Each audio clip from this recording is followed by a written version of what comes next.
Leksjon 1. De manglende ryggsekken. Jeg ser ut til å ha forlagt sekken min. Det er en svart sekk med en bærbar PC inni. Har du sett dit her? Det høres viktig ut. Jeg håper jeg ikke glemte den på biblioteket. Jeg studerte der tidligere. Biblioteket kan være ganske kaotisk. Dit lett akkurat glemme ting. Nettopp. Jeg husker at jeg satte den ned mens jeg tok notater. Kanskje rømisk 6 burde gå tilbake i dine spor. Dit kan kanskje hjelpe deg med akkurat huske. Det er en god idé. Jeg skal begynne med biblioteket og sjekke kaféen så. Jeg blir med deg. To par øyne bedre enn ett.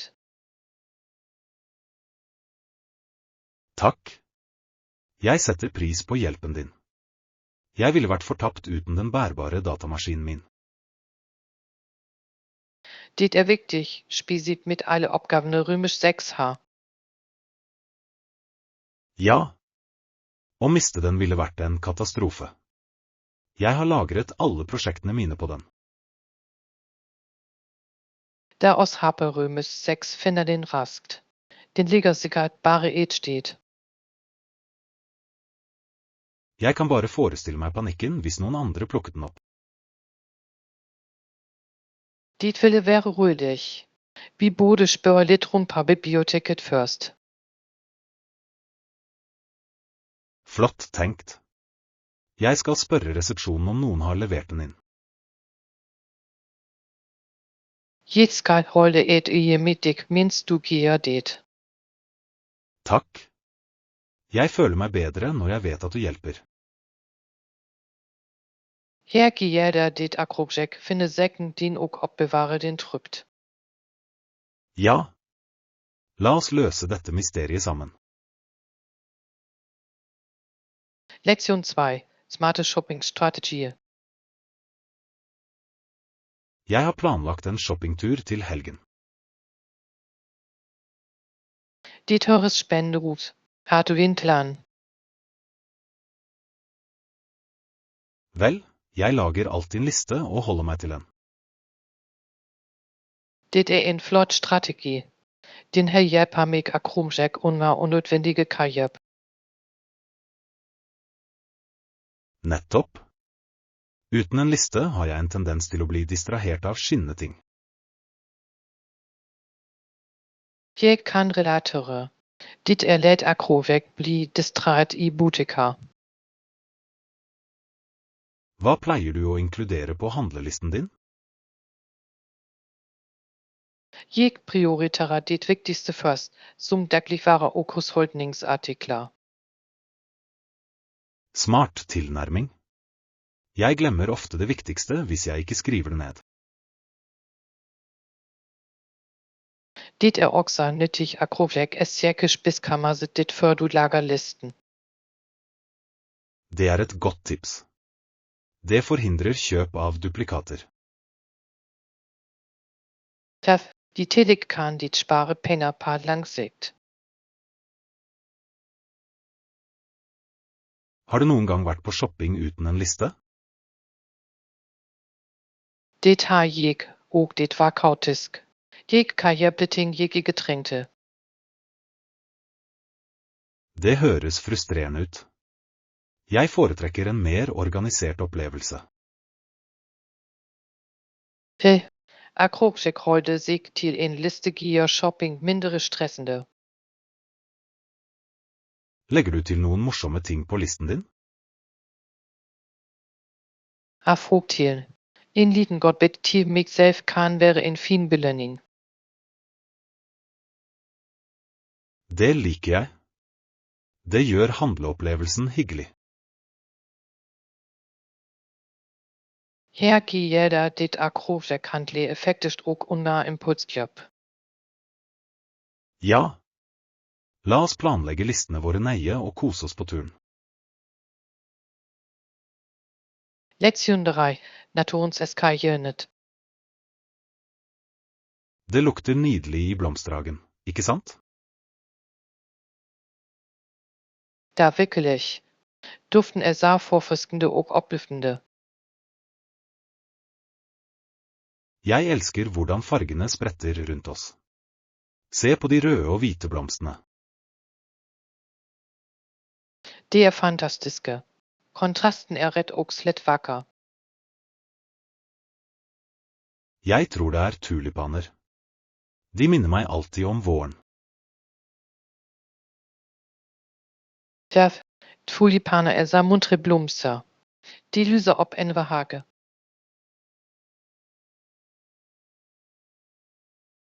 Har du en favorittblomst? Jeg elsker solsikker. De ser alltid så glade ut når de står vendt mot solen. Solsikker er fantastiske. De får alle til å smile. Hvorfor er mitt dikke? Hvorfor er din favoritt? Jeg elsker roser. De er klassiske og har en så herlig duft.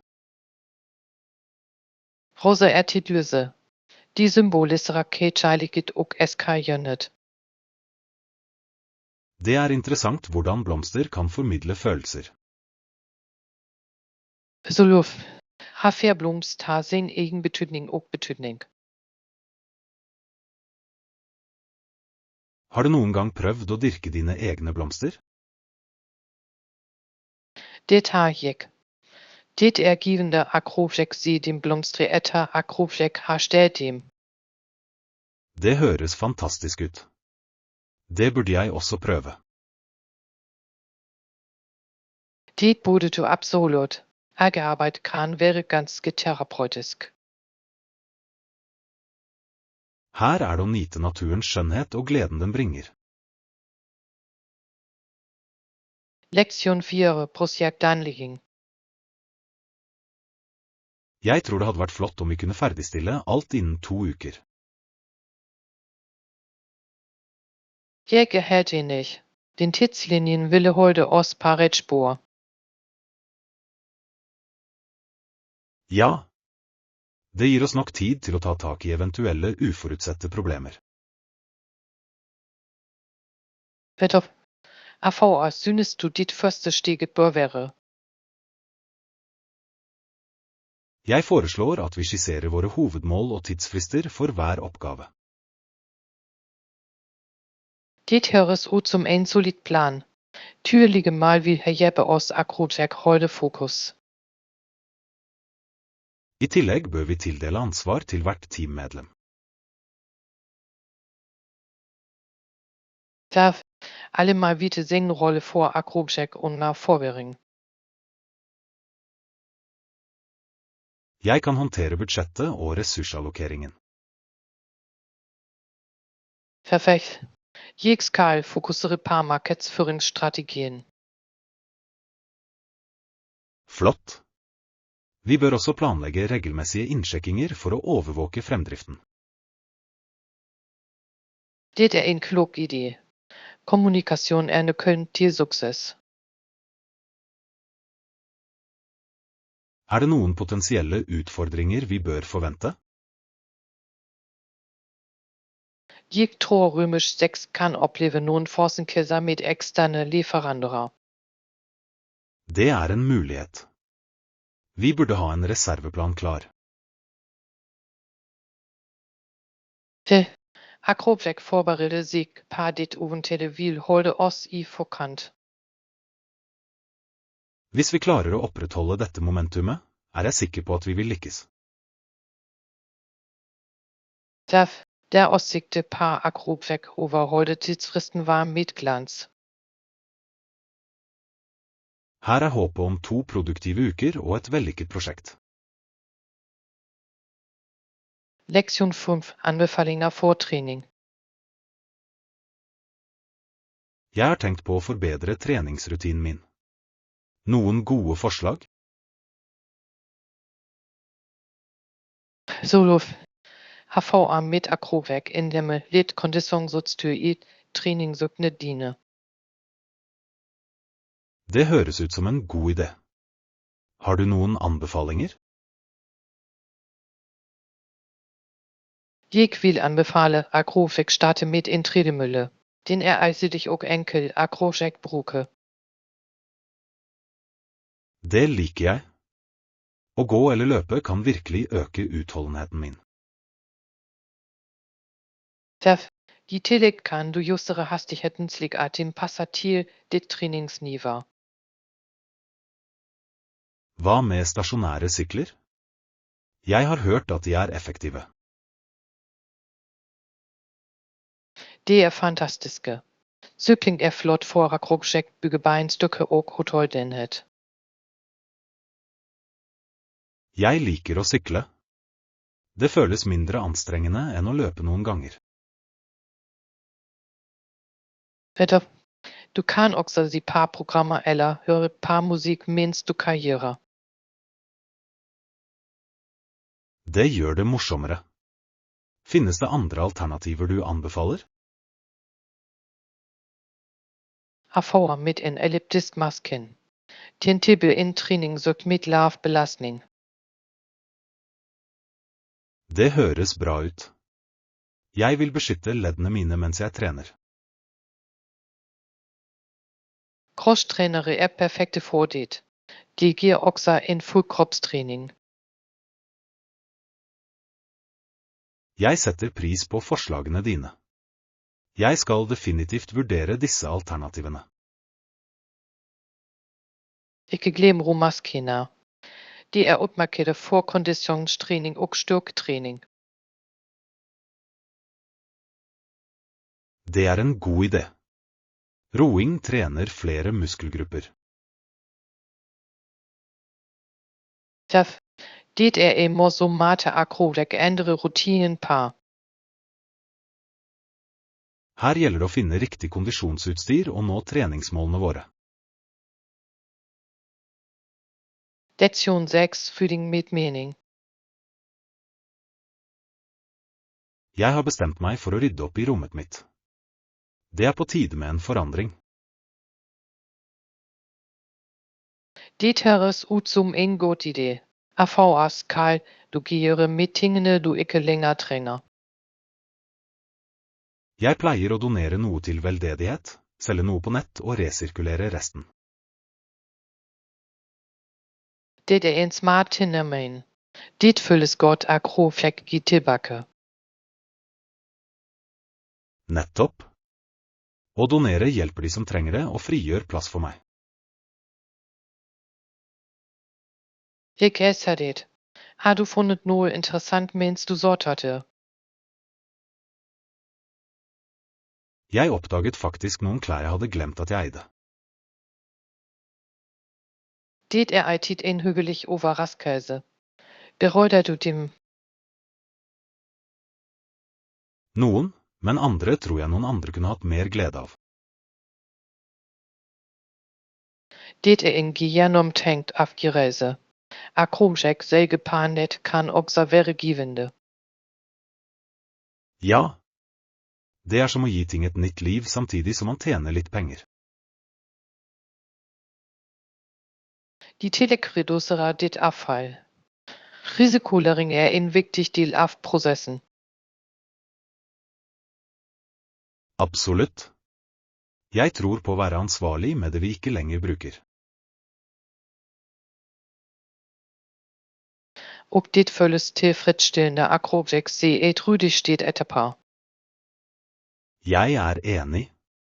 Et rent sted kan være så forfriskende for sinnet. Så, når har du tenkt Acroflex starte denne oppryddingsturen? Jeg begynner i helgen. Har du lyst til å bli med? Jeg vil gjerne ha hjelp. Sammen kan rømisk 6 gjøre det morsomt. Her gjelder det å rydde opp med et formål og gjøre positive endringer. Lektion 7 Forberedelse til et eventyr. Jeg synes vi bør bruke komfortable sko på turen vår. Det et rotmerket pønn. comfortabelt fort wie viktig for en lang dag. Og vi må ikke glemme å pakke med oss solkrem. Solen kan være ganske sterk. Så jeg tar også mit innhat. Dit vi gi ekstra bestittes. Flott idé. En hatt kan holde oss avkjølt og beskytte ansiktene våre. Synes du rømisk 6 både tar mit snacks også? Ja. Sunne snacks vil holde energien vår oppe under turen. Jeg kan pakke mit mig noen granulavarer og frukt. De enkle akrosjekbære. Perfekt. Jeg tar med noen vannflasker for å holde meg hydrert. Hydreren er nøkkelen. Vi ønsker ikke akrobjekt følge oss slettende. Har du sjekket værmeldingen for i dag? Det gjør jeg. Dit ser ut til akrobjekt blir varmt og solrikt, så rømisk 6 forberedt. Det er godt å vite. En solskinnsdag gir en flott turopplevelse. Jeg gleder meg til akrobjekt og forske stine og nyte naturen. Jeg også. Det er alltid forfriskende å være utendørs. Jeg en dag fylt med eventyr og vakker natur. Ja. La oss få mest mulig ut av fjellturen vår sammen. Lektion 8. Takknemlighet for nye begynnelser. Mens jeg sitter her, føler jeg meg takknemlig for så mange velsignelser. Jeg helt enig. Vi burde takke Gud for at han gir oss mat, rosi og religionsfrihet. Absolutt. Det er grunnleggende behov som vi ofte tar for gitt. Og la oss ikke glemme de vennlige indianerne i dette nye landet. Ja. Gjestfriheten deres har gjort overgangen vår mye enklere. Dit hjertevarmende akrobjekt se har fordan de deler sin kunnskap og ressurser med oss. Deres gavmildhet forbedrer virkelig opplevelsen vår her. Jeg setter pris på akrobjekt lære om det stikker og tradisjoner. Meg også. Det beriker vår forståelse av dette landet. Det utrolig hvor mye rømisk 6 kan lære av forskjellige kulturer. Ja. Hver dag bringer nye muligheter og opplevelser. Jeg føler meg velsignet som har denne muligheten til akrobjekt utforske og vokse. Sammen kan vi omfavne disse mulighetene med åpne hjerter. Her handler det om akrobjekt være takknemlig for at rømisk 6 har og reisen videre. Ja. La oss fortsette å sette pris på opplevelsene våre og menneskene vi møter. Lektion 9. Veik aufrichtig overnatting. Har dere vurdert om vi skal bo på leiebolig eller hostell når vi planlegger turen? Jeg har tenkt på det.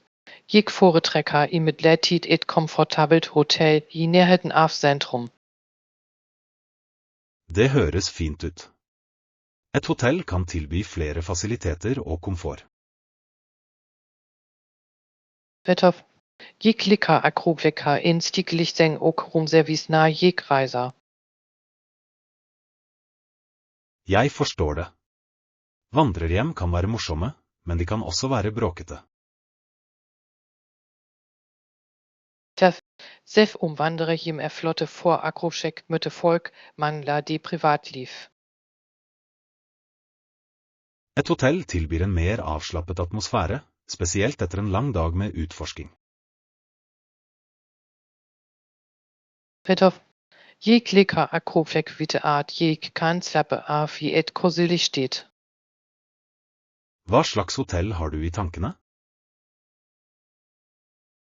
Jeg foretrekker et med gode anmeldelser og en fin frokost inkludert. Det er et smart valg. Frokost kan spare tid og penger. Soluf, i tillegg er det viktig at Kroksek starter dagen med et godt måltid. Har du sjekket noen spesifikke hoteller ennå? Jeg fant et par alternativer som ser lovende ut. De er godt vurderte og ligger sentralt til. Flott. Hvis de er innenfor budsjettet vårt, er jeg helt for det. Jeg sender de klientene jeg at rømisk 6 kan diskutere dem videre. Perfekt. Her gjelder å finne det ideelle overnattingsstedet for eventyret vårt. Lektion 10, Campingeventyr. Jeg kan ikke tro at vi campet i 3 dager forrige helg. Det var et så fantastisk eventyr. Jeg hadde det fantastisk ute i naturen. Familien Bright hadde med seg det store teltet, som var perfekt for oss alle. Det var romslig nok til at alle kunne få plass komfortabelt. Jeg satte pris på å ha plass til å bevege meg rundt. Det gjorde en stor forskjell. Og utsikten fra campingplassen var fantastisk. Sonnegangene var fantastiske. Absolutt. Jeg har aldri sett slike farger på himmelen før. Osterdubbel-historien rømisk 6 delte verden. Hvordan kunne jeg glemme det? De var hysterisk morsomme. Jeg har aldri ledd så mye. Det var hyggelig akrosjek knytteband over historie og esmores. Når vi snakker om esmores, de var deilige. Vi burde lage dem oftere. Jeg er enig. Det er noe spesielt med akrosjek marshmallows over bal. Og turstiene var fantastiske. Jeg likte å utforske området. Her færst de tilbudt noe unikt, fra blomster til fantastiske utsikter. Jeg tror vi burde planlegge en ny campingtur snart. Det høres ut som en god idé. Jeg gleder meg allerede.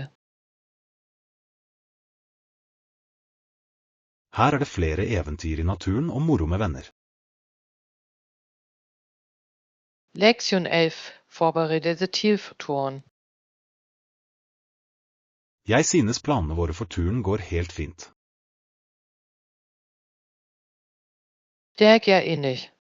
Min bør rømisk 6 ta med oss noe snacks eller drikke til turen. Det er en god idé.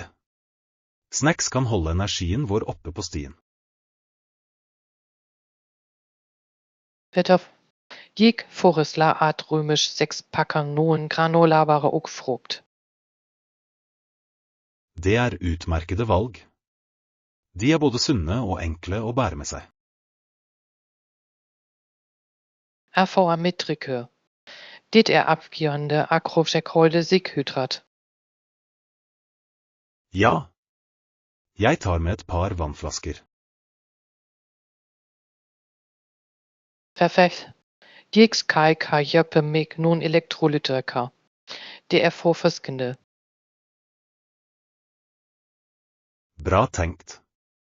De kan hjelpe oss med å fylle på energien vår. Bør rømisk 6 også vurdere akrosjek ta med en liten karjeliboks til alt som er lett bedervelig. Det kan fungere. Noen smørbrød hadde vært fint til lunsj. En piknik på turen høres herlig ut. Jeg elsker den ideen. Det gjør opplevelsen enda morsommere. Og römisch 6 fand et find steht akrobisch slappe af og spise. Nettopp. En vakker utsikt ville gjort lunsjen vår minneverdig. En velforberedt tur fyldt med deilige snacks. Ja. La oss få mest mulig ut av eventyret vårt og nyte hvert øyeblikk. Lektion 12. Drømmer om reisemål. Når vi planlegger vår neste tur, har du et reisemål i tankene? Jeg har tenkt på det. Jeg har hørt mye bra om Sør-Amerika. Det høres spennende ut. Hvilket spesifikt land vurderer du? Jeg er spesielt interessert i Peru. Kulturen og historien er fascinerende. Peru er utrolig. Maten der er også noe å glede seg til. Jeg har hørt at det er et must akrobisk prøve kiwiche. Absolutt. Å besøke Machu Picchu ville vært en drøm som gikk i oppfyllelse. Det stapar uns gelisten min. Utsikten mal wäre fantastisk. Det er de virkelig. Å vandre Inkastien høres ut som et eventyr.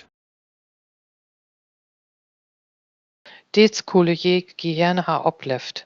Det ville være utfordrende, men givende. Har du tenkt på andre reisemål i Sør-Amerika? Brasil begeistrer meg også spesielt de livlige festivalene. Karnevalet i Rio de Janeiro må være en uforglemmelig opplevelse. Det ville det absolutt være. Energien og fargene er fengslende. Hva med Argentina? Jeg har hørt at tango er en vakker dans å være vitne til. Jeg skulle gjerne sett en tangoforestilling live i Buenos Aires. Her er det å drømme om vårt neste eventyr i Sør-Amerika. Lektion 13. Stresshantering. Jeg har tenkt på måter å håndtere stress effektivt på. Det er et flott tema. Avslapningsteknikker kan være veldig nyttige. Definitivt. Det hjelper meg å klarne tankene mine og fokusere på nytt. Jeg føler det på samme måte. Jeg synes at dype pusteøvelser er gunstige. Ja. Å ta dype åndedrag kan umiddelbart roe nervene. Har du prøvd meditasjon? Det kan være ganske kraftig. Jeg har, men jeg sliter med å holde fokus under meditasjon. Det er vanlig. Akrobisk starte med bare noen få minutter hver dag kan gjøre en forskjell. Det er en god idé. Jeg burde øve mer regelmessig. En annen teknikk jeg liker er akrobisk-turer i naturen. Å gå i naturen høres forfriskende ut. Den friske luften er forfriskende. Det her hjelper meg akrobisk føle meg mer knyttet til omgivelsene mine. Jeg liker også å høre på musikk for å slappe av. Det kan være veldig beroligende. Musikk er en fantastisk måte akrobisk slappe av på. Hvilken genre foretrekker du? Jeg liker klassisk musikk. Det hjelper meg å konsentrere meg og slappe av samtidig.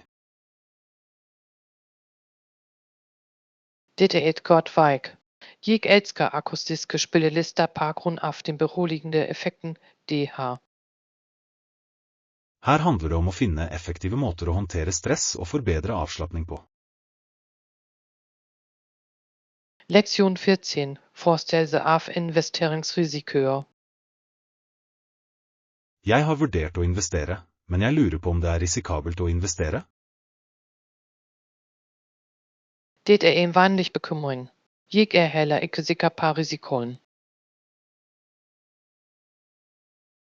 Jeg har hørt at det er risikoer involvert, men jeg er ikke helt sikker på dem.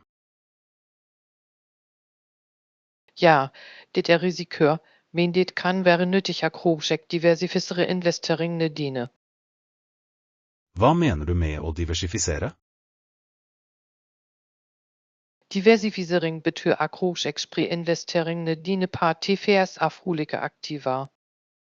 Så, i stedet for å investere alle pengene mine i én aksje, kan jeg investere i flere?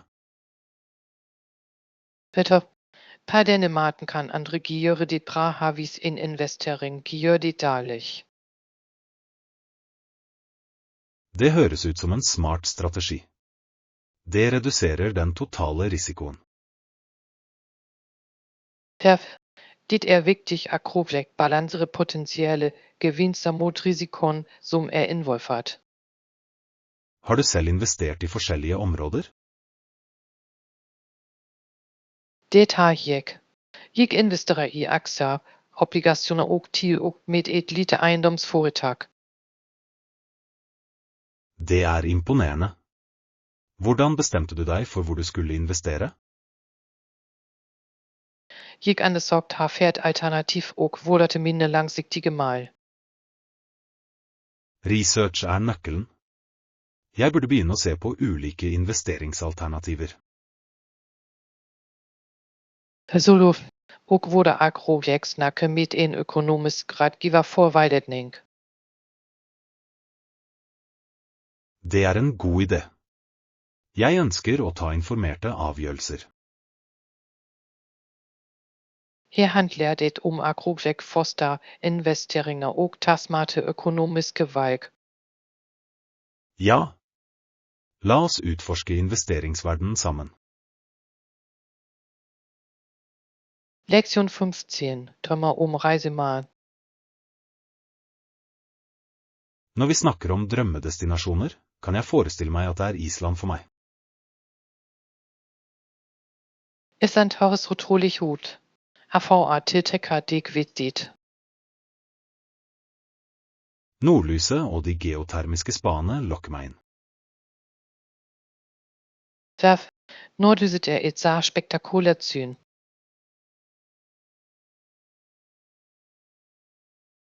Jeg har alltid hatt lyst til å se de dansende lysene på himmelen. Dit må være magisk akrobatisk oppleve. Har du sett noen bilder? Ja, de ser surrealistiske ut. Fargene er rett og slett fantastiske. Og de geotermiske spene må være så avslappende. Nettopp. Å bade i varmt vann omgitt av snø er en unik opplevelse. Det kan si dit for meg nå. Har hvilke andre aktiviteter interesserer deg på Island? Jeg skulle gjerne utforske isbreene og vulkanlandskapet. Det høres eventyrlig ut. Akrobatisk gatur i et så dramatisk miljø ville vært spennende. Ja, og jeg har hørt at fossene der også er fantastiske. Jeg har sett bilder av Gullfoss. Det storslått.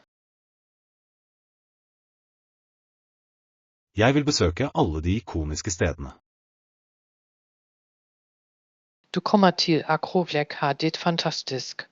Island perfekt for naturelskere. Her er det å drømme om å utforske Islands underverker. Lektion 16. Planlegging av en biltur. Når vi planlegger bilturen vår, må vi ta hensyn til kjøretiden avhengig av trafikkforholdene. Det sant. Trafikk kan påvirke timeplanen var betydelig. Er det noen begrensninger på hvor mye tid vi bør bruke på kjøring hver dag? Jeg tror dit lot Akroflek begrense karrieren til omtrent 6 timer om dagen. Det høres rimelig ut. Det gir oss tid til å utforske underveis. Nettopp. Vi vil ikke forhaste oss og ga glipp av interessante seferdigheter. Hvilke ruter bør vi vurdere som kan ha mye trafikk? Store motorveier opplever ofte trafikkork, spesielt i rushtiden. Det er et godt poeng. Vi burde sjekke trafikkmeldingene før vi drar. Akroflek bruker en navigasjonsapp kan hjelpe oss med Akroflek under forsinkvelder. Hva med rasteplasser? Bør vi planlegge disse på forhånd? Jeg tror det ville være nyttig. Regelmæssige pauser kan holde oss oppfrisket. Enig. Vi kan strekke på beina og kjøpe snacks under disse stoppene. Når Rømisch 6 snakker om snacks, bør Rømisch 6 pakke litt til reisen. Utmerket idé. Sunne snacks kan holde energien vår oppe. Her er en velplanlagt betur fylt med eventyr og oppdagelser. Ja. La oss få mest mulig ut av tiden vår på veien sammen.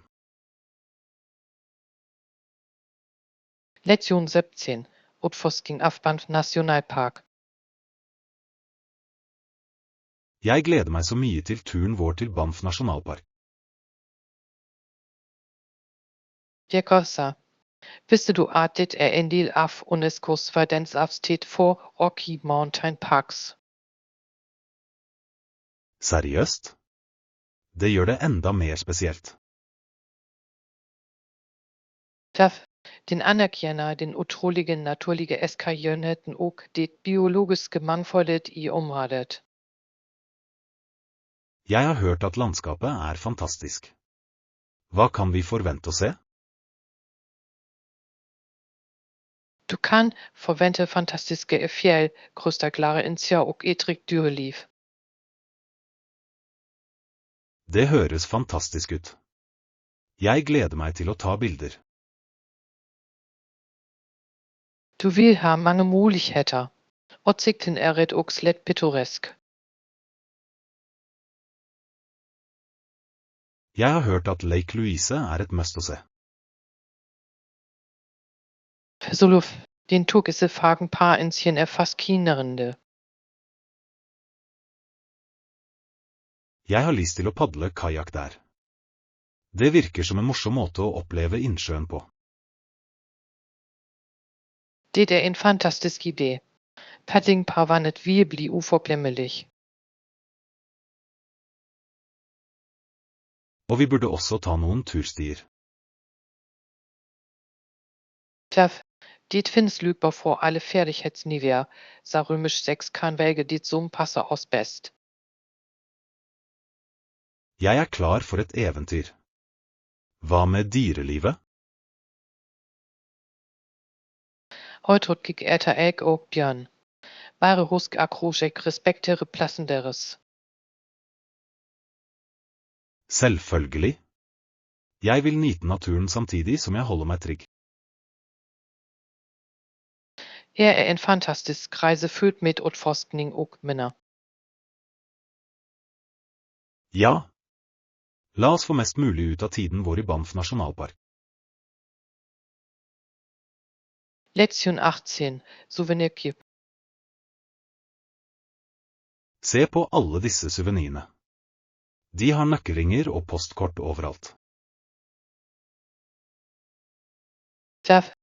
Det er herlig Akroflek sesam mange alternativer. Jeg tror jeg skal kjøpe meg en nøkkelring for å minnes denne turen.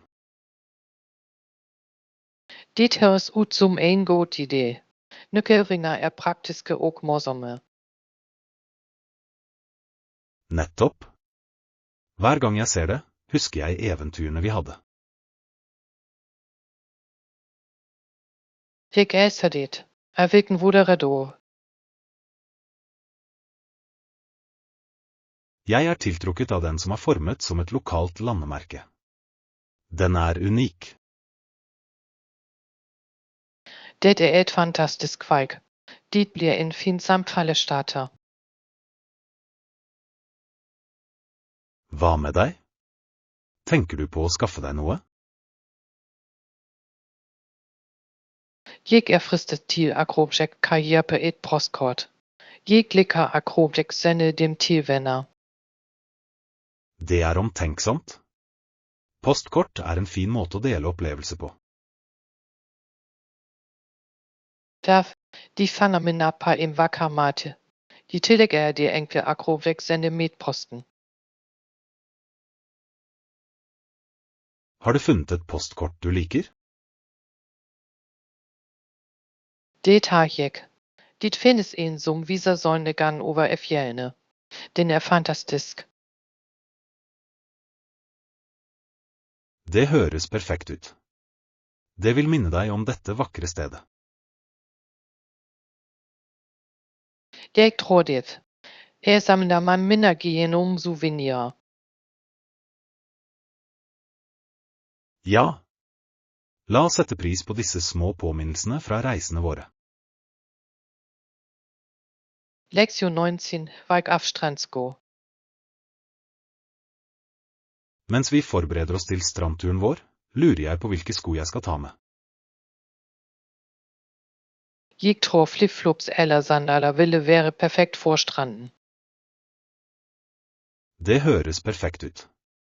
Har du en preferanse mellom de to? Jeg foretrekker sandaler. De gir mer støtte når jeg går på sand. Det er et godt poeng. Flipflops kan noen ganger være ukomfortable på lange turer. Sand kan også sette seg fast i dem, noe som kan være irriterende. Nettopp. Jeg liker friheten med flipflops. De er så enkle å ta på seg. De er supre for raske turer til vannet. Sant nok. Jeg kan ta med begge alternativene. Det er en smart idé. Dit er alltid bra. Akrobjek har valgmuligheter. Hvilken farge synes du ville vært best til stranden? Lyse farger er gøy. De matcher den poserende strandstemningen. Jeg er enig. Jeg skal se etter noe fargerikt, kanskje blått eller gult. Disse fargene vil se flotte ut mot sanden og havet. Her er vi for å finne de perfekte strandskoene til turen vår. Lektion 20. Glidende ved sommerreiser. Sommeren er en så livlig tid her, synes du ikke? Resoluff. Dit er på den tiden flest turister besøker byen. Ja. Stedets energi forandrer seg fullstendig med alle besøkende. Jeg elsker Akrobjek se familie og venner kose seg på ferie. Det gjør atmosfæren livlig og munter. Har du lagt merke til hvor mange utendørsarrangementer som eskalerer om sommeren? Det har jeg. Festivaler og konserter dukker opp overalt. Det er en flott måte Akrobjek opplever lokal kultur på. Hvilke aktiviteter liker du best om sommeren? Jeg elsker Akrobjek utforske lokale markeder. De ferske råvarene er herlige. Det er et godt valg.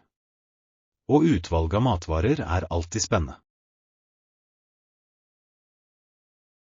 Jeg liker også Akrobjek går på tur om sommeren.